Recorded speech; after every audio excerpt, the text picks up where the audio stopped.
Samantala, muli naman tayong makisilip sa lagay ng panahon ngayong araw. Live mula sa Pag-asa DOST, babalitaan tayo ni Harry Bayona. Harry, good morning. Ano ang lagay ng ating panahon ngayong Tuesday?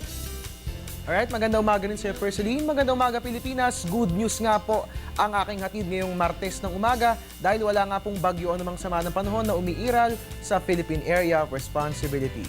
At magtutuloy-tuloy ang good news na ito dahil ayon kay Pag-asa Weather Forecaster June Galang, inaasang in the next 2 to 3 days ay walang bagyo na papasok o mabubuo dito po yan sa loob ng ating PAR. Sa kasalukuyan, tanging ang tail end of a cold front lamang po nakaka-apekto sa ating bansa at ito'y partikular na umiiral dito po yan sa Central Luzon. Yan nga pong magdadala ng light to moderate rain showers and thunderstorms dito po yan sa Aurora at sa Quezon at ganun din po yan sa Bicol region.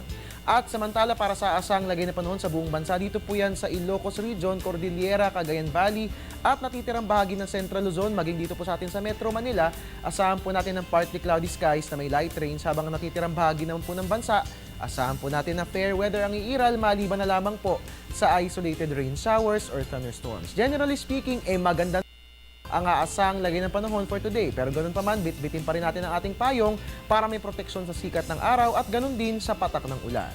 At yan nga po ang aasang lagay ng panahon ngayong araw ng Martes, November 19. At mga kabayan, extended po ang relief drive ng Panahon TV at Air 21 hanggang November 30. Kami nga po'y tumatanggap ng mga sumusunod na donasyon, mga luma pero magagamit pang damit, tsinelas, kumot, banig, at ganun din po mga ready-to-eat food gaya ng mga dilata, biscuit, noodles, at of course, tumatanggap po tayo ng bottled water at ng mga medisina.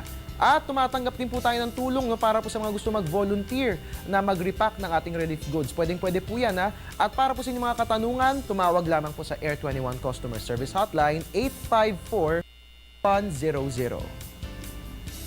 At yan po muna ang latest mula rito sa Pag-asa DOST. Para mag-updated tayo palagi sa lagay ng ating weather, please like our Facebook page, panahon.tv, or you can also follow us on Twitter at Panahon TV. And of course, welcome lahat sa ating website na www.panahon.tv.